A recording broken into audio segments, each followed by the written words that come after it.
Well, he's a regular feature on this show. He's done his best to completely destroy the established church in this country. Here he was last night in the House of Lords speaking on the Rwanda debate. We go back to the development of international human rights law, particularly in the period after 1945, in totally separating domestic and international law.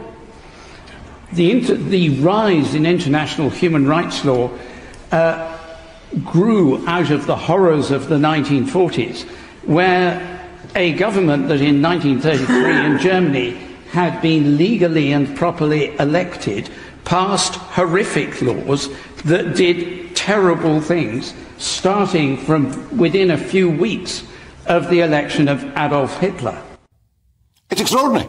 He's drawing a direct comparison between this government's behaviour and that of Hitler's National Socialists in office in Germany in the 1930s. He did, though, say later on in the speech that the scale of what was happening here wasn't quite as bad as Hitler. I mean, what on earth is he doing?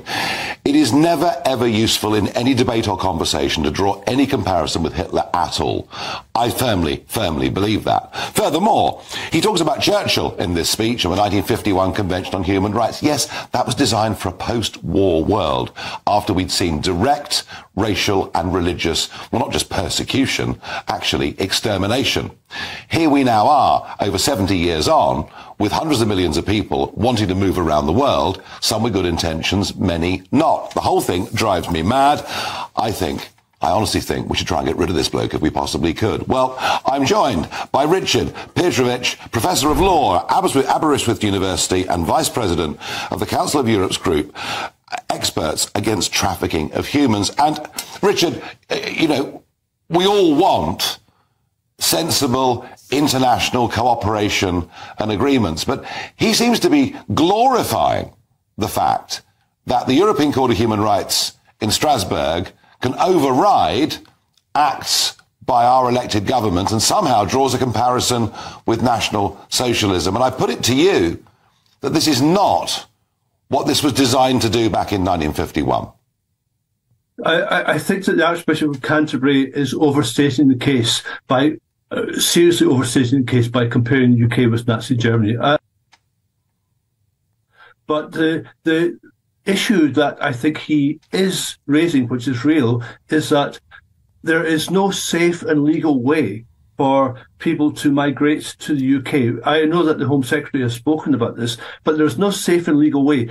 The only way to come to the UK is by small boats, because we are on an island. And I think that the UK has to do its bit to accept people who have nowhere else to go. Germany has accepted more than 1 million. Turkey has accepted 4 million. We've accepted 50,000. No. That's absolute rot, isn't it? We've accepted 500,000 people since 2016 as refugees into this country, and they've come here from Afghanistan, and they've come here from Hong Kong, and they've come here from Ukraine. And I would argue that, you mentioned Germany, 1 million. Well, they haven't taken them willingly, but they've turned up across the Mediterranean, and the Germans have felt there isn't much they can do about it.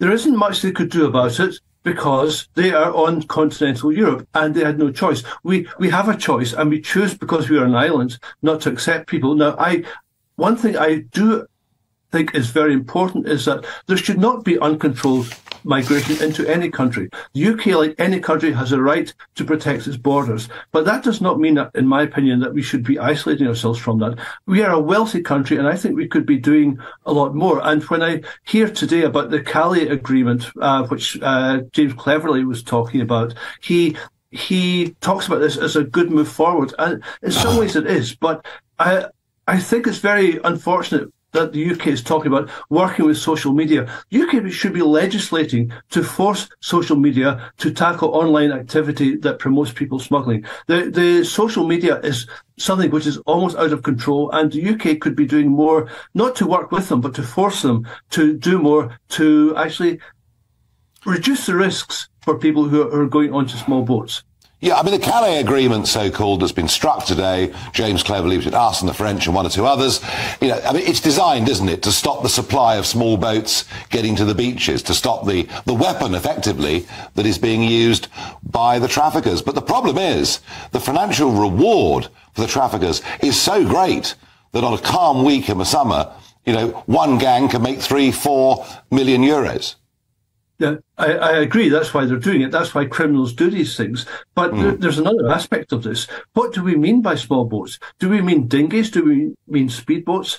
I have not seen any attempt to define what will be those small boats. And if you're trying to introduce new laws, you need to be very specific about that. And I think that what I have heard so far is actually rather too vague, and I would like to see more about it. But also, I would like to see more about the UK doing its bit to find safe and legal ways to bring people to the UK who really have, in my opinion, very little choice. You don't leave your home in Iraq or Syria because you just think it's going to be better in the UK. You leave because you're desperate.